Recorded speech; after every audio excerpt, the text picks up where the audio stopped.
chance. They were born in bloody circumstance.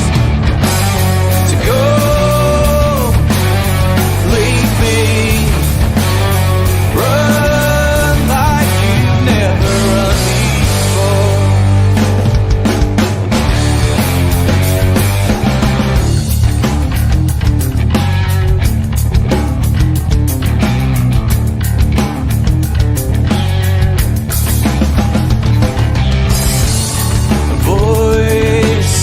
From the underground, given room to breathe, not but be drowned. So die if you get the chance.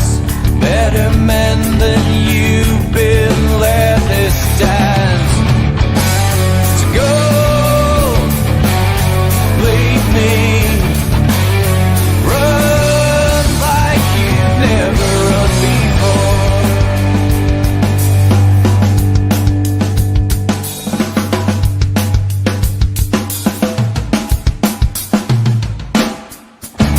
I've seen the worst, and there is nothing left for me to hate, so I can lay me down, my brothers, on the ground. I bled today until Coyote comes to raise me up and carries me.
Hi, and welcome to the Scottish Rugby podcast in association with the Scottish Rugby blog. I'm Craig Manson. Tonight I'm your host, and I am joined tonight by the Wegian chief. Also, he wants Vladimir to stop. Connor Anderson, how are you doing tonight? Well, I'm doing not too bad, Craig. I wish I'd prepared something regarding the Sharks at this point and telling them to stop, but no, I haven't, sadly. I'm good, mate. How are you? Yeah, good. How's your week been? Yeah, it's been busy. Yeah. This is we're cramming a lot into this this bold life we have just now, so it's all good. Absolutely, and also joining us tonight and joining me tonight is someone. If he was caught once on a group chat discussing war plans, he definitely wouldn't get caught again because he's tech savvy. Mark Riley, the border badger. How's your week been, mate? It's very well, thank you. I'm doing great. Loving finally getting some decent weather, getting out, getting the grass cut, doing little bits in the garden. So all dull, but nice to get a wee bit of sun about it anyway. Well, I tell you what, you may think it's dull, but I tell you, Josh and the boys from the Blood and Mud do yap away about gardening and home. Power tools and power tools, etc. So we're going to go slapping straight into rugby and forget about that, and then we don't have to worry about that side of things and boring anyway. Although the boys aren't boring at all. But anyway, that's a different story. They're good friends of ours. There's a time and a place for power tools and gardening, isn't there? Let's be honest. There really is. Definitely time and a place. place. Hello and welcome to Scottish Rugby Podcast. Our podcast is part of the Sports Social Network. Don't forget to give us a follow or a like on your favourite podcast app. If you're watching on YouTube, please hit the subscribe button and don't forget to give us a follow on social media. You can find all the links on our site, www.scottishrugbyblog.co.uk. And if you're listening on Apple and like what we do, please leave us a review. And I'll try my best. I've had a wee drink of beer just before I came on, and I've got a little bit of windy pops there just coming up. So I do apologise if anyone heard that. Anyway, if you'd like more content and want to support what we do, you can subscribe to our Patreon from just £3 a month plus the VAT. And that gives you access to a super secret Facebook group and the second part of tonight's podcast, where we will get a little bit looser. I'll have had 2 beers by that point, so I'm ready to set the world alight. I know I'm getting that age now, boys. Exactly. It was my birthday last week, and it was an old one. So let's just say that 2 beers gets me I'm anyone's. So anytime anyone meets me out in the pub and get me 2 beers, I'm all yours. I remember you being pretty solid after 2 beers, big man. I thought you were all right. It was McGinty that was liability. Oh, yeah. But you see, the thing is, he wasn't drinking Pims at that time. McGinty wasn't. That's when he was a council boy. That was when he was drinking a blue collar drink rather than his posh fancy story stuff, So anyway, you'll get some if you pay a little bit extra money for us and help us do what we do. You get a second part of the podcast where we're a bit looser, as you can probably tell, and also get some exclusives as well. Which we need to actually do a couple of exclusives, boys. We're going to have to just find a couple of things that we want to talk about and run with it. I think at some point. Well, if anybody's got any suggestions for us, obviously, just let us know in the comments. Let us know in the Super Secret Facebook page. Let us know on socials. Let us know on anything. We'll be well up for trying content that you guys think is interesting as well.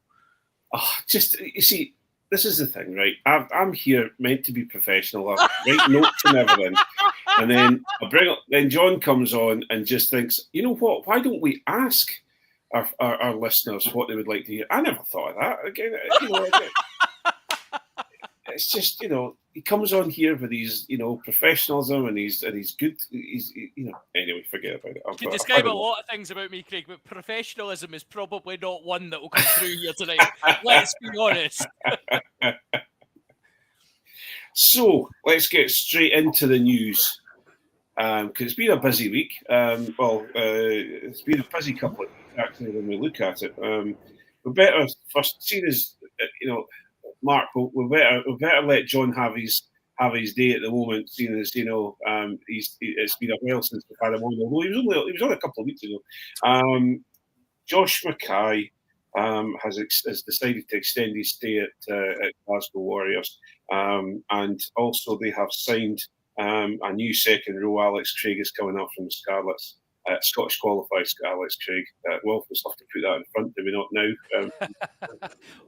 Well, I think should you not put future Scotland starting fullback Josh Mackay as his moniker? Should that not be the? What he says? Hang on a minute. Well, the thing is, I can't actually get my gander up about Blair Kinghorn now that he's no longer he's gone off to pastures better and far more expensive. Lucrative, yes. Yeah, Josh Mackay, obviously a massive fan's favourite, but a late bloomer. In my personal opinion, for Glasgow, we kind of scratched our head a little bit with him when he first joined, but he's really come into it, hasn't he? I think that's fair, and I think it's one of those ones you sometimes see this with guys who come across. I think we talk in this podcast quite a lot about guys who move their whole life, literally across the world, and that can be a challenge. I think I forgot how I had Josh Mackay as a wee bit older than he actually is as well. I forgot what age he was when he came to Glasgow, so I think it did take him, not a huge amount of time. We've seen people take longer, let's be honest. Right, but I think he settled into the role really well. I think what he brings is what we always assume every New Zealand rugby player ever is able to do. He makes time on the ball look effortless. and makes things happen without seeming to be amazing at anything, but he seems to be therefore brilliant at everything. He's an incredibly talented rugby player. I know Ian Hay of this parish is a huge fan of Josh Mackay. I think he comes across as a very grounded lad, a very, very nice guy, but he's a terrific rugby player. Covers back anywhere in the back three effortlessly, and has an eye for the try line, which is always good. But just a talented rugby player. And actually, you know, I was semi joshing in terms of. See what I've done there? Joshing. And Alan's not here for the puns as well. It's I know, ridiculous. right? I thought it would fill in. Maybe Alan's listening. But he only adds to that back three stock when he qualifies next autumn. That, you know, that ability to I think Blair Kinghorn will be number one and will be the first choice, but how often have we said it in Scotland that it takes one injury for it all to crumble around ourselves? So he is a very capable deputy. Scotland would be very lucky to have him. Yeah. And Mark, you know, I think Alex Craig, has he got a cap yet? Yeah, he's been capped. He has, hasn't he? He's been capped. He was out. He went out to. Did he not go out to South America and North America too? I think he's done one of those wee ones. Anyway, you know, a really good engine room player for Glasgow. They really seem to be building a rather big pack over at Glasgow. Yeah, and it can only be good for Scotland as well. I mean, we saw how shallow our depth is during the Six Nations. That, you know, we lost Cummings and Williamson, and suddenly, with the best respect to Grant Gilchrist and Johnny Gray, they're not the same players there in terms of athleticism. So bringing on new guys, I don't know what age Alex Craig is. Is he? He's 25 or something like that. He's 27. Oh, all right. 27, but has six Scotland caps. Right. Okay. So time left in him, basically, is the thing. He has plenty of time to develop. So yeah, and Glasgow, like you said, Craig. I mean, Glasgow are beginning to build a solid, gnarly pack. It's one thing having all these, you know, the Josh Mackays and George Horns and everything, but if they can't secure ball, they get no chance. But I was very conscious at the weekend of the impact that Max Williamson made when he came on. I think he's got a huge Glasgow and Scotland future ahead of him. And Alex Craig can only add to that. Yeah, very much so. And I think we are looking at it's time for us to start building. And I'm about to talk about Edinburgh signings as well. It's time for us to start building more and more depth for Scotland and youth players, because we're starting to get to that point where the Schumans and the Zanders, etc., are starting to get older. And there's and obviously Grant Gilchrist and Johnny Gray, they're in the last throes, I would say, of Scotland rugby. So to have these new players coming through, but John, you know, Glasgow, dare I say it, I hate to say it, they are really building a championship team here now. It seems to be that they are. You know, they've got their URC champions, current URC champions. They're up in the top two of the league. They're now starting to say, right, well, here, you know, we've got this team that seems to function incredibly well, but now we're going to start adding these guys and these guys and these guys, and gone are the days of me saying that Glasgow are a team that are performing so well compared to their names. They're now starting to make their names. Yeah, I think we're definitely getting there. I think it's interesting that we're still in that space of, so yeah, Alex Craig's a Scotland international, but he's a six times cap Scotland international. 4 of them are against very much tier 2, tier 3 nations. We're not talking about a first choice Scotland international here. We're talking about someone who has got the potential to come up and do very well up here. And I think he'll fit very well into that system. I think it is that way that I think Glasgow have been shown, this is going to sound ridiculous, but Glasgow have been shown by Franco Smith that the talent of your players is important, but what's more important is the system, the buy-in, the ability to create a brand of rugby that you then develop the skills for that. And you look at the development of some of the players under Franco Smith and the way they play the game differently to what they are. Look at a guy like, Hugh Jones is a brilliant example. What a talented rugby player. All the doubts about his defence, all the doubts about the various things he couldn't do. But Franco's just taken that and went, well, within our system, I need you to do this when you're available. Obviously, he's injured just now.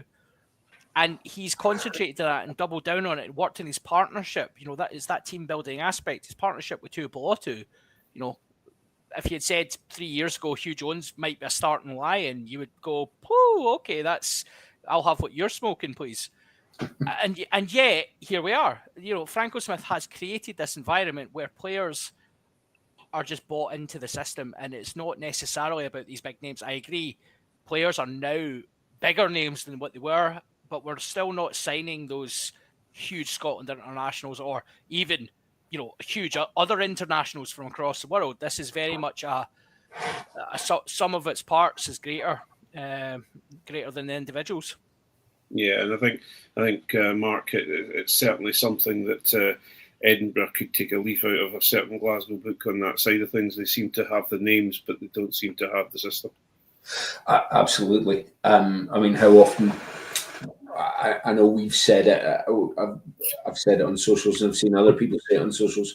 I don't see what Edinburgh are trying to do during a match or with their squad. I've been very conscious that we're seeing some very talented youngsters coming through and playing for Edinburgh now. Yeah. But why is it now that that's happening? These guys should have been brought into the system. I mean, one of the things that I think Franco Smith did at Glasgow that we've been lacking at Edinburgh is that Franco gave I suppose you might say, the more fringe players more opportunity earlier, so that when they were dropped in due to injury or something like that, they just slotted into the system. Yeah. I don't think Edinburgh has that structure of bringing their youngsters through properly yet. Yeah. We'll move on to Edinburgh, actually, in the news. Last week we obviously weren't here, so we missed out on.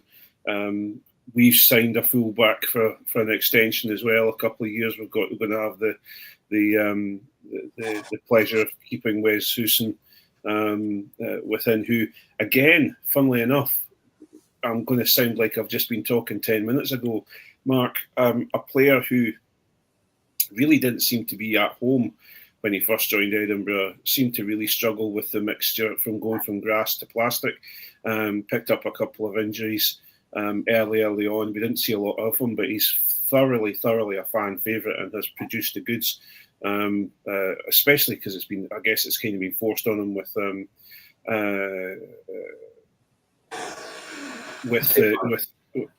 mixture of Kinghorn and also our Argentinian beautiful man being injured. So that's good business to keep Hewson around. Very much so. I confess I was not really taken with him as a signing, and the first little bit of showing I was still not taken. But now I think he's a hugely important squad player for Edinburgh. I think he's really talented. He brings a point of difference. I think if Boffelli was fit, you could easily pick Goosen ahead of him now. I think he brings that much to the team, and that's saying something, because I think not so very long ago, a fit Boffelli would have been the first name in the team sheet. Well, that's the thing. And then Boffelli, that his unfortunately at this moment in time, he's really struggling, and he's someone who was first pick on the team sheet for Argentina, never mind for Edinburgh. So Yeah. it's and again someone who is loved at the Hive, but also Edinburgh have dipped their hand in their pocket and produced a pair of props as well. Just today as well, we've got a loose head, James Whitcomb from Leicester Tigers, and Rhys Littrick from Cardiff is coming in as a tight head. So again, Scottish qualified. John, are we attempting to do a Glasgow here, and are we starting to sign some young project players and trying to bring them through and build? Well, I think when it comes to prop, I think that's the thing. We're always going to be in a situation where if you can get a Scots qualified prop into your system, there's always opportunity there. Like we're seeing it over at Glasgow just now that Sander Fagerson's having concussion issues. The drop off is massive, and at Glasgow level, the drop off is absolutely astronomical. The drop off at Scotland level is just as bad, if not worse. We are in absolute dire straits if Sander Fagerson goes down. We're really, really screwed if Schumann goes down, but probably less so. Yeah. So I think any opportunity we get to bring through Scots qualified props who may be a prospect, I think that's a great opportunity. If this means the end of Javan Sebastian, all the better. Like I am in for that. Just give me that karma and bring it this way. I'm all in for that, baby. Well, he's the torchbearer for Rhys Littrick. He's come up from Wales and he's shown him the way. If Rhys is 300% a better prop than Javan Sebastian, he will be playing for Ayrshire Bulls within the months. And that's no disrespect to Ayrshire Bulls. But and if he goes a rat's tail, we'll be packing him back off to Cardiff in 6. We'll be starting a website to see when's he next Welsh qualified. That'll be the plan. I mean, I joke about Javan Sebastian, but actually he's an indication of how bad the stocks at prop have been for Scotland. Yeah. I don't think he's very good. I don't think any other tier 1 nation would have Javan Sebastian anywhere near their squad if they could avoid it. And I think that's indicative of where Scotland are at. Yeah. So any opportunity to bring a prop through who may possibly offer an option, yes, please. I am all in. Yeah. So we then move on to, when we start talking about... what about Wes? You've got to remember, Craig, you've not mentioned when Wes Houston's got qualified, though. I don't know when he's qualified. He must be because he's 3 years now. So that he qualifies in the summer of 2027, just in time for a certain Rugby World Cup. Well, there you go. There you go. Again, though, do you really see Wes Houston breaking into the Scotland squad when we've got what's his name from Glasgow? What's his name? Take his name out your goddamn mouth, Craig. I think Kylie Rowe is what you're. Kyle Rowe, that's the guy I'm linking up. I'm telling you, I'm properly losing it, John. We've already discussed this. Don't you give me your senile nonsense. So you've got Kyle Rowe. That's the thing. That's where we're, going back to Josh Mackay, though. You're looking at Kyle Rowe's there. Tom Jordan can play at 15 as well for Scotland. Is there going to be a chance for Josh Mackay to come through? Are we ready for a specific 15? Someone who only plays 15. I know he can play wing, etc. But he's very much Glasgow's 15. So is that going to be? Not forget young Harry Patterson. Well, I was going to talk. We're going to talk about him in the Patreon side of things because we're going to discuss obviously Glasgow's game and Edinburgh's game of the weekend. But Harry Patterson is and still, even though he's just coming back for injury, still looks the real deal. He really does. Yeah, absolutely.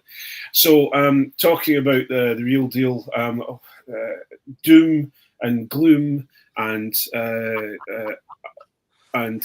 Lions problems all seem to be coming along together because Johnny Sexton is to join the Lions coaching ticket as acting coach. He's going to teach them all how to hold their jaw and hold their forehead and lie and roll around on the ground. He's also going into Ireland to on part of the coaching team as well. You know, John, are we looking at the Scots are doomed? Everyone seems to think that Finn Russell's not now going on the tour because Johnny was nasty about him in his book. I don't. Right, so I don't think it helps Finn's case, but I think Finn's too good for it to be an issue. I think if it was a marginal call, I think that might become more of an issue. There's also got to be an understanding of, right, you're talking about Andy Farrell and a coaching ticket who have many, many years of winning lots of stuff, and apart from quarterfinals at World Cups, and being, really, really quite successful with that Ireland team. You're then bringing in a first-time coach, fresh off the the training ground, who has never professionally coached before, has a terrible reputation that's preceded him after his book and after the shenanigans as he ended his career. You know, everyone outside of Ireland thinks Johnny Sexton is, I can't say what we think he is till we get onto Patreon. People don't like him. So I don't see that being an issue. I think we should qualify that and say anyone outside of Leinster. Yeah, well, yes, actually. Fair. I don't know if you listened to Patricia Vieira on the Blood and Mud podcast earlier this week, but I think her views are fairly synonymous with our own. Yes. Yeah. I think it's going to be an interesting one. I think obviously, hopefully, Finn and both the Finns, Finn Smith and Finn Russell, are practicing their running around 10 and 12. I should say around the back, and then the Leinster loop. The Leinster loop, and then clutching their jaws when they come out of a tackle, and then how to, they'll be learning how to abuse referees. Exactly, yeah. How do you raise your hands and shout at the same time at a referee? It's an important skill we all have to learn. It seems to think. So the last thing in the news, just a quick touch on Silver Saturday was last weekend. We had many teams coming to Murrayfield. It's a successful weekend. If those of you don't know about it or haven't been to one, Silver Saturdays, when all the cup finals and cup and bowls, bowl finals all happen for both the men and women's teams within the grassroots. Congratulations to all the teams that won. Especially to GHA for winning the Scottish Cup, and Watsonians winning a very close Sarah Beanie Cup. So well done to all the teams that came along and all those that were down to support it. It's a fantastic event. So thanks for all of that, and thanks for their support, and more. Let's hope we have another successful one next year. So we'll move away from news and we'll go on. We've got point of order, and maybe worth mentioning. As a news point, Emma Wassell leaving Loughborough Lightning would immediate effect for other and it's yet unmentioned playing opportunity. So she is intending to come back. And the only reason I mention it is because in my notes I thought Wassell's leaving Loughborough Lightning, as is Rachel Malcolm. Neither of them have mentioned where they're going. So I'm saying it right now in the hope that it will come true, that they're both moving up to play for Edinburgh in the Celtic League. Interesting. As I say, I have no foundation for that whatsoever, except if I say it often enough, it might actually happen. It's fake news. Fake news. Scandalous rumours. I love it. Let's do it. All in. Let's go. Well, I'll tell you, that would be a coup for Edinburgh, I have to say. But you never know. I don't know if the SRU would allow them to both be on one team. No. Like that's never happened before. Really? You want to do that again? Well, that's a good segue, because we're going to talk about England 59, Scotland 7. A tough game down at I think it was Leicester Tigers ground actually. They were playing. It was down at Welford Road. Welford Road. So we all feared this was feared is the wrong word. We all expected this was going to happen.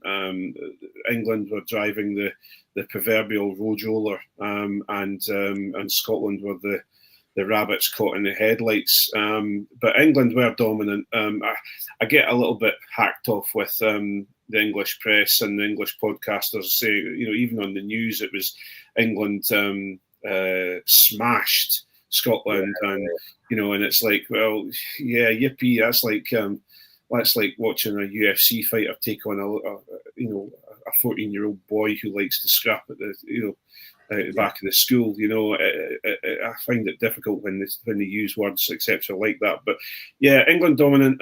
Lisa Thompson getting the only Scottish try after a bit of TMO intervention. Mark had a difficult time for Scotland, especially coming off an unforeseen loss against Italy, 25-17. Really, your thoughts? We kind of just put our hands over our eyes with this game. Yeah, I tried to watch it, and I confess I actually turned it off before half time because it had the feel of a bit of a procession. It didn't. It felt like, you say, like the UFC fighter scrapping against a 14-year-old laddie. The problem we have with the tournament as it is, I mean, fair play to England. This is not a criticism of them. They're clearly a fantastic team. They are the best team in the world by some degree. But it's made the Six Nations basically England will win, France will come second, and the others are scrapping for third, fourth, fifth, and sixth. Because there's no, okay, we might look at getting closer, but they're really not competitive matches at the moment. It's like, I think I said to you guys earlier, it's like watching a post training. I don't think England or Scotland will have learned much from that match. No, and John, women's rugby in Scotland is growing in stature regularly every year. But the Six Nations, we always said that the Six Nations, women's Six Nations, is a breath of fresh air. It's got the ability, now that they're no longer involved at the same time as the men's one, it's giving a real breath of fresh air to the Six Nations. Yep. This is absolutely nothing towards England, because England, the RFU put their hands in their pockets well before anyone else did. They've built a phenomenal team, and these players are phenomenal. If you watch the rugby, it's if you can take the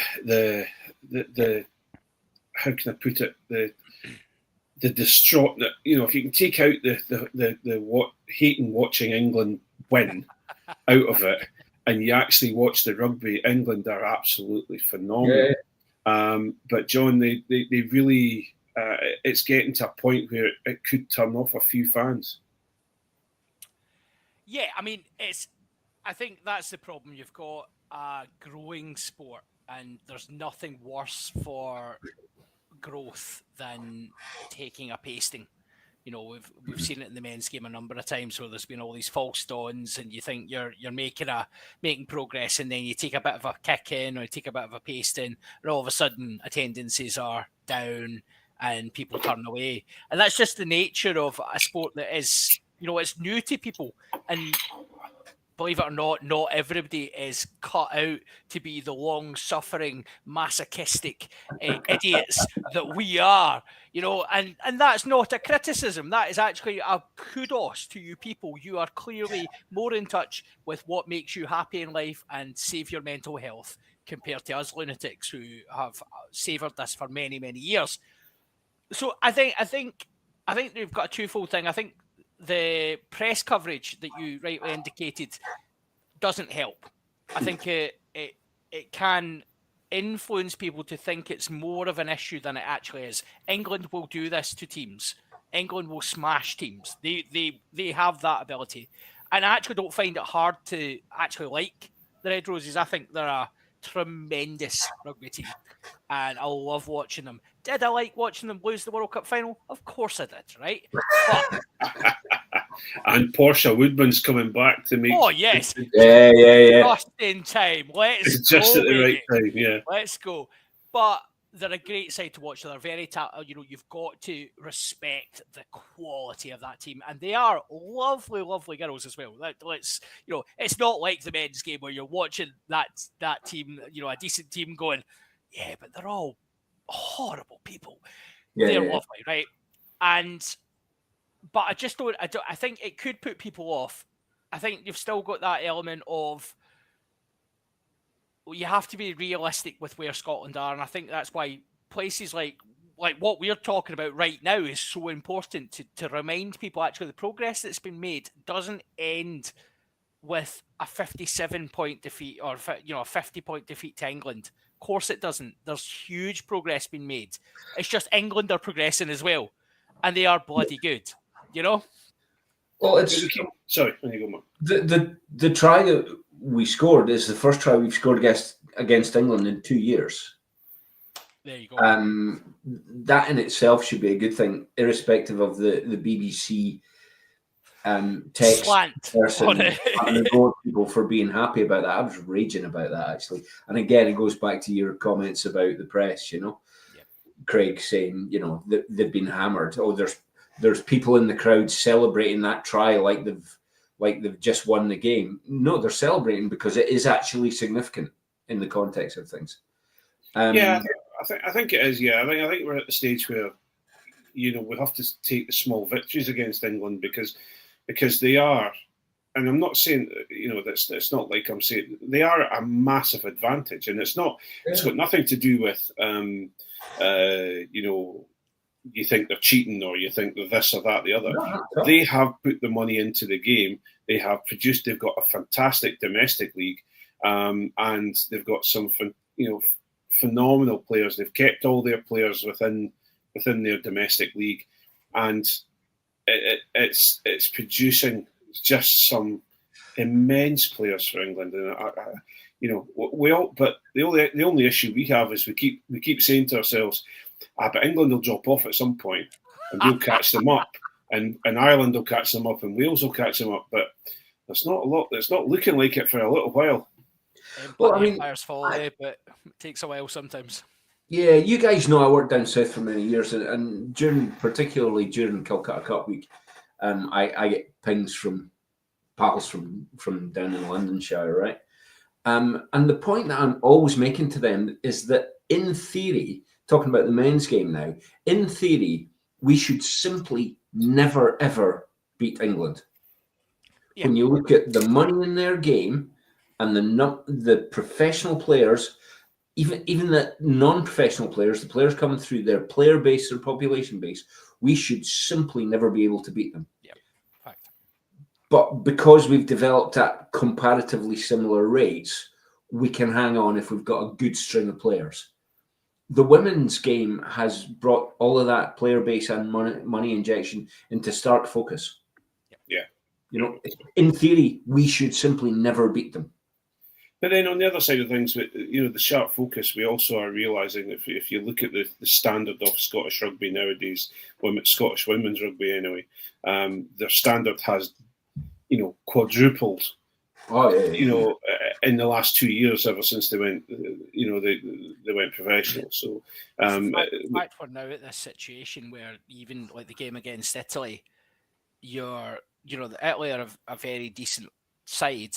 And the fact that you're going into a home game against Italy and you're not being critical necessarily, or it's not you're sitting there going, well, we were in it and it was close and we had a chance and we didn't take the chance.